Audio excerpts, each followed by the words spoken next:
तो नमस्कार दोस्तों, मैं हूँ बिमल उमराव। इस समय दोपहर का टाइम है, 11:16 हो रहे हैं। और बकरियों का चारा पानी सानी करने के बाद आया था मैं खेत पर। जो भी मेगनी होती हैं यहाँ खेत पर ले आते हैं, उनको फेंकने के बाद बरसीम काटते हैं। देखो, बकरी पालन में आपको खुद ही काम करने होंगे। कई बार ऐसा होता है कि लेबर नहीं टिकती है, लेबर काम नहीं करती है, लेबर छोड़ कर चली जाती है, तो काम आपको ही करना होगा या फैमिली में कोई मेंबर करे। तो यदि काम बकरी पालन करने जा रहे हो तो आपके पास चारे होने चाहिए। आज का जो टॉपिक है जो आप लोगों को मैं बताने वाला हूँ वो है हरे चारे को लेकर कि 30-40 दिन पहले जो चारे बोए गए थे कितने बड़े हो गए हैं। क्योंकि एक भाई का कमेंट आया था कि हरे चारे के ऊपर जो दशरथ घास वगैरह बोई है उसके बारे में दिखाइएगा कितनी बड़ी हुई है। तो वही सारी चीज़ मैं डिटेल से देने वाला हूँ। तो अभी मैं बरसीम काट रहा था, थोड़ी सी काट भी ली है, ये देखो। तो ये शाम के लिए चारा मैं जो है इकट्ठा कर रहा हूँ। इसके बाद अंदर ही मशीन लगी है, फार्म बना हुआ है, इसके अंदर एक मशीन है, कटर लगा हुआ है, उससे काट लेंगे छोटे छोटे। और फिर गेहूं का भूसा है तो उसी में सानी में मिलाकर खिलाते हैं। एक चीज़ और, यदि आप पहली बार बरसीम वगैरह खिलाने जा रहे हो तो सानी में ही मिला के खिलाइएगा, डायरेक्ट इसको नहीं डालना है। ये देखो, इसमें पानी की मात्रा बहुत होती है। पानी की मात्रा अधिक होने के कारण कई बार बकरियों में दस्त का कारण बन जाती है। यदि पहली बार आप खिलाने जा रहे हो, दस्त अधिक हो गए तो फिर ये हजम नहीं कर पाते हैं जानवर, फिर कंटिन्यू जब भी आप दोगे दस्त लग जाएंगे। तो पहली बार शुरुआत में ही आपको इसको भूसे वगैरह में मिक्स करना है। चूँकि भूसे में पानी की मात्रा होती नहीं है, इसमें पानी की मात्रा अधिक होती है, दोनों मिक्स हो जाते हैं तो बैलेंस लगभग लगभग हो जाता है, बकरी हजम कर जाती है, प्रोटीन की मात्रा बढ़िया होती है। अब जैसा मैं कह रहा था कि हरे चारे का बहुत बड़ा महत्व है। महत्व इसलिए है कि देखो, दाने जो आज की डेट में काफ़ी महंगे हो गए हैं। आज से 4 साल पहले की बात कर लीजिए तो लगभग लगभग दाने का हर रेट दोगुना हो चुका है। जबकि बकरे या बकरी का मीट जो है वही रेट चल रहा है, जो 500-600 रुपया 4 साल पहले चलता था वो आज चल रहा है। दाना डबल हो गया। तो इसलिए फार्मिंग में टिकना सबके बस की बात रह नहीं गई है। जिसके पास खेती है, ज़मीन है, चारा है, वही रुक सकता है, या तो फिर चराई कराओ। बिल्कुल क्लियर चीज़ है, जैसा मैं आप लोगों को बताता रहता हूँ, अक्सर बताता हूँ। तो ये बरसीम प्रोटीन से भरपूर है। प्रोटीन वगैरह एक्स्ट्रा मिल जाएंगी, हरे चारे से मिल जाएंगी, तो दाने की मात्रा हम कम कर सकते हैं, लागत कम कर सकते हैं। यानी हरा चारा कई तरीके का होना चाहिए। अब बात कर लेते हैं बरसीम कब बोई गई थी, दशरथ घास कब बोई गई थी और चिकलेट कब बोई गई थी। तीनों चारे में दिखाऊंगा, तीनों चारे कब बोए गए थे वो भी बताऊंगा। तो ये बोया गया था 25 अक्टूबर को और आज की डेट है 11 दिसंबर। यानी जो भी 40-45 दिन हो रहे हैं आप काउंट कर लीजिएगा।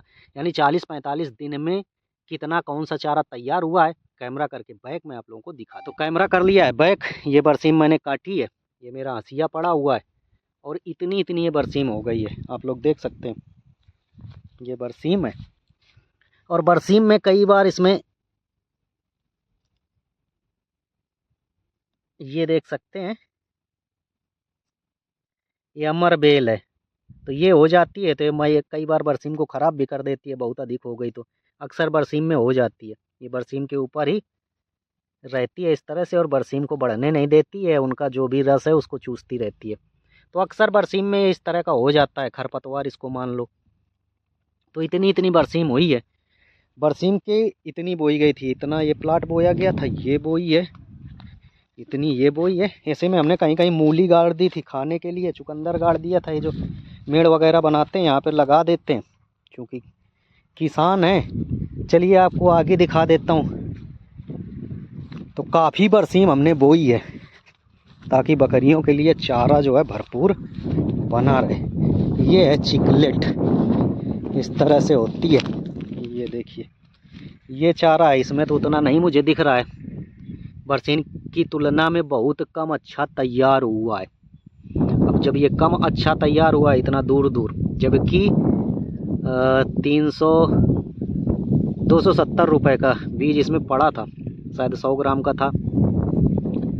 तो सारा बोते हुए प्रोसेस मैंने आप लोगों को दिखाया था, बहुत ज़्यादा नहीं है, थोड़े से में बोई है, लेकिन फर्स्ट टाइम बोई गई है, उतना अच्छा तैयार नहीं हुई है, फिर भी जो भी है हो जाएगा। इसके बाद अगला जो चारा दिखा देते हैं, जो 25 अक्टूबर को बोया गया था, वो बोया गया था दशरथ घास। तो यहाँ पर बोई है दशरथ घास। ये दशरथ घास के पेड़ में दिखा देता हूँ कितने कितने हुए हैं, आप लोगों को दिख रहे होंगे। ये दशरथ घास के पेड़ हैं ये, और ये यानी लगभग एक एक बीता भी नहीं हुए हैं अभी। और जैसे आगे बढ़ते हैं, कितना 1.5 महीना हो गया, 1.5 महीने में ये इतने इतने बड़े हैं ये। और घास भी बहुत जगह आई है, ये खरपतवार बहुत है, तो ये काफ़ी बोया हुआ है। देखते हैं तैयार करके कितना कैसा क्या तैयार होता है, क्योंकि सर्दियों का मौसम है, सर्दियों के मौसम में हो सकता है उतना ज़्यादा ना बढ़ता हो, गर्मियों में अधिक बढ़े। और 4-4 फीट 5-5 फीट लगभग ये जाता है, 4 फीट के आसपास इसकी कटिंग होती है। पूरा दशरथ घास है, इस तरह से देख सकते हैं। अब इतना टाइम रहता नहीं है कि इसका खरपतवार जो है निकाला जाए, बाकी जो चारा है तो तैयारी हो रहा है, तैयार ही होगा। इसके बाद कितने दिन हो गए, 40-45 दिन में इतना इतना तैयार हुआ है, देख सकते हैं आप लोग। देख लीजिए, ये दशरथ घास के ही पेड़ हैं ये। इसके बाद एक प्लॉट फिर हमने बोया है, यहाँ पर क्या बोई गई है, बरसीम, नया प्लॉट बोया है। ये देखिए 3 दिन पहले बोया है, इस तरह से देख सकते हैं बरसीम का जर्मिनेशन हुआ है। ये इतना ये बोया गया है क्योंकि चारे कंटिन्यू बोते रहने चाहिए। बकरियों में बहुत अधिक चारे लगते हैं। यहीं पे ये देखो मेगनी वगैरह इसी में डाल दी हैं, और इसी के अंदर हमने नेपियर लगाई है।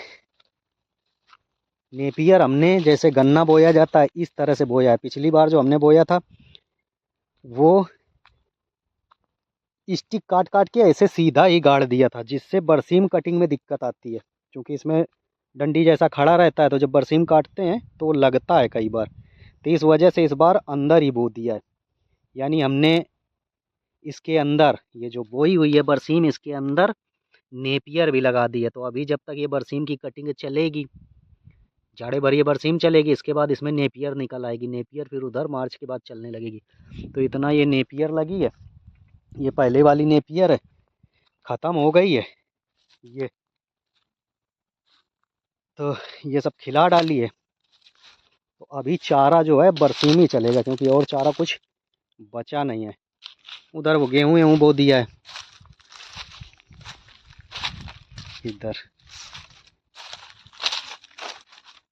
तो ये चारे हैं।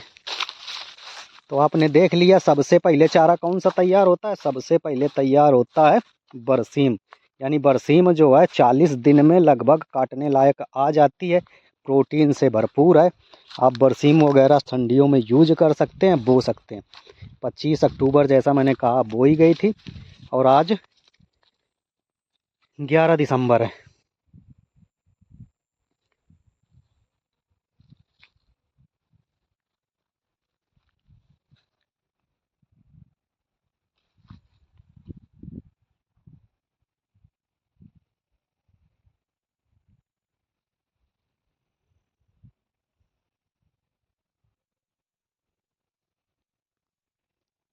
तो जानकारी आप लोगों को कैसी लगी कमेंट करके बताइएगा। चारे के ऊपर जो भी आपका डिटेल था, जो भी दिखाना था, मैंने आप लोगों को दिखा दिया है। चलते हैं बरसीम कतरेंगे, इसके बाद ले चलते हैं सानी बनाएंगे। यदि इस चैनल पर पहली बार आए तो चैनल को सब्सक्राइब कर लीजिएगा। मिलते हैं अगले वीडियो में। Bye bye, have good day, thank you.